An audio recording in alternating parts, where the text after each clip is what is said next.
Alam niyo minsan, naiisip ko 'no, since, itong pamumuhay ko sa mundong ito ay hindi naman perpekto, madami akong pagkakamali at tsaka minsan naisip ko napakaligalig kong Kristiyano, ang dami kong, kaligaligan sa buhay. Ang kulit, paulit-ulit yung mga mistakes 'no. Minsan naisip ko, ano kayang tingin sa akin ng Panginoon? Hindi naisip mo rin ba 'yun patungkol sa sarili mo? Sa araw na 'to, pag-uusapan natin, kung ano ba yung feeling ng Panginoon, patungkol sa kanyang mga disciples 'no. Magbabalik tayo sa John 17, ito yung tinatawag na high priestly prayer ni Jesus. Ito yung kanyang panalangin sa Diyos Ama, patungkol sa kanyang mga disciples na kanyang maiiwanan sa mundong ito. Welcome kaagapay sa Kapitira. This is a 15-minute program where we talk about the goodness and the greatness of our God. Pag-usapan po natin itong text na to. Ito yung matatagpuan sa John 17 verse 6 to 11. Muli po John 17, 6 to 11. Bago ko po babasahin itong text na to, samahan niyo po ako sa panalangin. Panginoon, maraming salamat because you view us as your precious children, Father. Although we have many mistakes, shortcomings before you, Lord, you are so patient with us and you take us in, Panginoon. We belong to you, Lord, and we have the privilege of becoming like you. So as we study your word today, help us to understand this and grow in our knowledge of you. We thank you, Lord Jesus. In your name we pray. Amen. Basahin po natin sama-sama itong passage po natin, John 17 verse 6 to 11. Samahan niyo po ako. Sabi ni Jesus, I have manifested your name to the people whom you gave me out of the world. Yours they were, and you gave them to me. And they kept your word. Now they know that everything that you have given me is from you. For I have given them the words that you gave me. And they have received them and have come to know in truth that I came from you, and they have believed that you sent me. I am praying for them. I am not praying for the world, but for those whom you have given me, for they are yours. All mine are yours, and yours are mine, and I am glorified in them. I am no longer in the world, but they are in the world, and I am coming to you. Holy Father, keep them in your name, which you have given me, that they may be one, even as we are one. And notice sa passage na binasa natin ngayon, paulit-ulit na sinasabi ni Jesus yung word na given or gave, no? Quite remarkably, sabi ni Jesus dun sa unang verse, no, verse 6, I have manifested your name to the people whom you gave me out of the world. I find that very interesting. I find that very encouraging that Jesus looks at his disciples, as a gift from God. They are not annoyances, no? Parang minsan iniisip ko yung mga disciples ni Jesus, 'di ba? Pag binabasa natin yung New Testament, para sila mga slow learners, parang tagal nilang matuto. Maligalig din sila, 'di ba? Minsan naniniwala sila, minsan hindi. Madalas mayabang, tapos hinahumble sila ni Jesus Christ, no? And these disciples, no, as they are growing into maturity, hindi sila tinitignan ni Jesus pala na annoyances, yung mga maliligalig na mga anak niya, no? Jesus always viewed them as gifts from God. Ang hirap paniwalaan no? Ang hirap to wrap our minds around that, but that is the truth that Jesus is praying here. And in the same way as Jesus sees us as a gift from God, that reality is a gift to us as well. Itong pagtanggap sa atin ng Panginoon. And in this passage, we have three gifts, no? Na natatagpuan kay Jesus at natatanggap natin. The three gifts are, this is a gift of belonging, a gift of beholding, meaning to say, a gift na makita natin si Jesus at may relationship tayo sa Kanya. And the gift of becoming more like Him every single day. But it all starts from the gift na natatanggap natin sa Panginoon, the gift of belonging to Him. Sabi ni Jesus, I have manifested your name to the people whom you gave me out of the world. Yours they were, and you gave them to me, and they have kept your word. Si Jesus, he sees his disciples as precious gifts from God, not annoying and exhausting slow learners who can't seem to get the point. No? Um, Jesus really loved his disciples. No, it's quite interesting also to note if you read John 15:18 to 19. No, sabi ni Jesus, if the world hates you, know that it has hated me before it hated you. If you were of the world would love you as its own. But because, look at this, but because you are not of the world, but I chose you out of the world, therefore the world hates you. This is a dual reality for the disciples of Jesus. Una, Jesus chose them. If you remember, before he called the 12 disciples, diba, he took time to really pray for the people that he would call into his service. He really chose his disciples, no?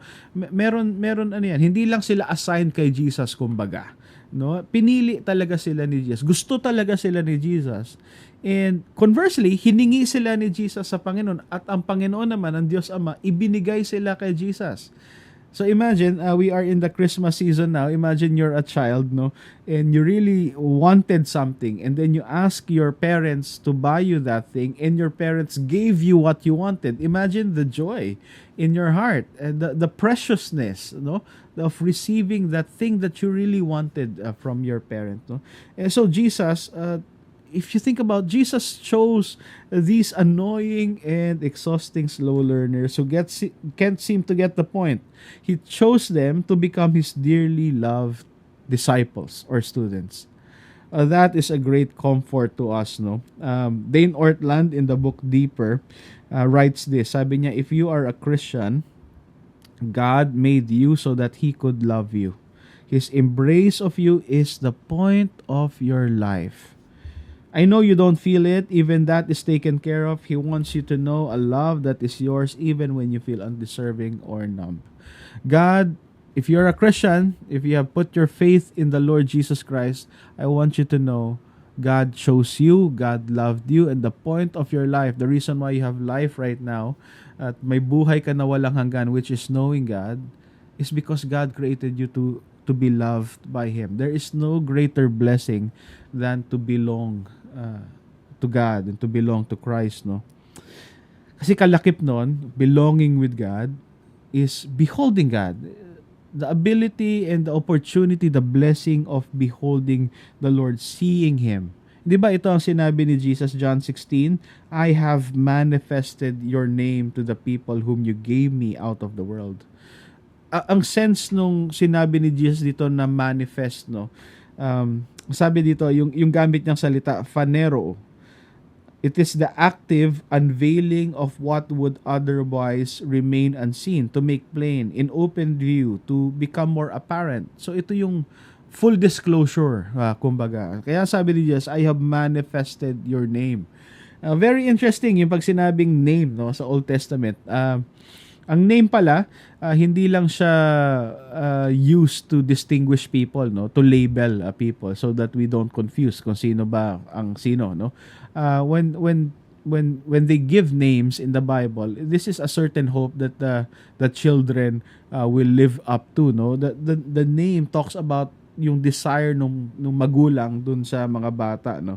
And so one of the issues was, especially for Moses going to the land of Egypt to rescue the Israelites, sabi niya, pag pumunta ba ako doon at tinanong ako ng mga Israelita, no, kung sino ka ba, anong pangalan, no, ang sasabihin ko sa kanila. So we find that in Exodus 3:13 to 15.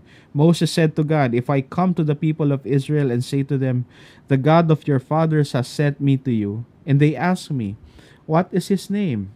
What shall I say to them? God said to Moses, I am who I am. And he said, say this to this people, to the people of Israel, I am has sent me to you. God also said to Moses, say this to the people of Israel, the Lord, the God of your fathers, the God of Abraham, God of Isaac, and the God of Jacob has sent me to you. This is my name forever, and thus I am to be remembered throughout all generations. I am who I am. So, ibig sabihin ng Panginoon, ako. Kung sino ako yun. Yung hinahanap mo, ako yun. Ako mismo. Yun ang sinasabi ng Panginoon. And Jesus steps in, no? Kasi ang hirap to wrap our minds around that, no? Kung sino ba talaga ang Panginoon. And Jesus steps in kasi kung sino si God, si Jesus mismo 'yon, no? Jesus is God that is observable. God with us. Kumbaga, ngayong Christmas, no, His name is Emmanuel, no? Sabi ni R.C. Sproul, Jesus made God's name that is the sum total of His perfection. Jesus made it obvious and clear na mau-observe nitong mga disciples niya. 'Di ba sabi sa John 1:14-18, the word became flesh and dwelt among us and we have seen his glory. The glory as the only Son from the Father, full of grace and truth. You know, can you imagine the privilege itong ng mga disciples na to? They got to be with Jesus, God in the flesh, for on a 24-hour basis, no? They walked with him, they journeyed with him, they had the privilege of seeing him and imitating him. Wow, what a great privilege, no? And as these things are reality, no, that we belong to him, we're beholding him, the great privilege also is to become like him. Kasi pwede na natin siyang pamarisan, to become like him. Meron nakakagulat sa akin dito sa passage na to, John 17, no? Sabi dito, I have manifested your name to the people whom you gave me out of the world. Yours they were, and you gave them to me. Look at this, and they have kept your word. Interesting yan sa akin kasi kung alam niyo yung konteksto, no, nitong prayer ni Jesus, this moment was just a few hours before his trial and execution, ano. And during that time, if you would remember, yung mga disciples niya would desert him, Peter would deny him. However, nung nagpre-pray si Jesus, very confidently ang sabi niya sa Diyos, no, they have kept my word, no? Meaning to say they have obeyed my word. So, anong ibig sabihin ni Jesus dito, no? The disciples were still imperfect. The disciples still makes mistakes. What did Jesus mean? Ang ganda ng comment ni D.A. Carson. Sabi niya, the disciples had not displayed mature conformity to the details of Jesus' thinking, but they committed themselves unreservedly to Jesus as the Messiah, the one who truly reveals the Father. Ang ibig sabihin nito, hindi pa nila na-perfect lahat yung details of obedience. Pero one thing had happened in their life, no? Sabi ni Carson, they committed themselves unreservedly to Jesus. And in Jesus' mind, okay na yon. That's enough. Because itong becoming na to, this is not an instantaneous process. Hindi to instant, hindi to automatic. This is a day-to-day reality that as they continue to belong to Jesus, observe and behold Jesus, they are transformed to become like Jesus, no? All of this is building experiences sa kanyang mga disciples, no? And so is it sa buhay natin, hindi ba? I hope that you are encouraged, no, that no matter how many our shortcomings are before the Lord and our progress to maturity, alam nyo, hindi naiirita ang Panginoong Jesus sa atin. He still considers us as a gift to Him. And sa atin naman, that is a privilege, no, that we belong to Him, that we can behold Him, and eventually we can become like Him on a day-to-day basis in ordinary life. I hope this message encourages you, especially in this Christmas season. No, let us not hurry too much in this season. Let us really take stock, no, itong mga gift na ito na ibinigay sa atin ng Panginoon, no. Continually in your heart, remind yourself, I belong to God. I belong to Jesus. I don't belong to anything else, anyone else. I belong to God. Remind yourself to behold Him, to keep on looking at Him, and as you do, to become more like Him. Let's join our hearts in prayer. Father, we thank you for this time in your word.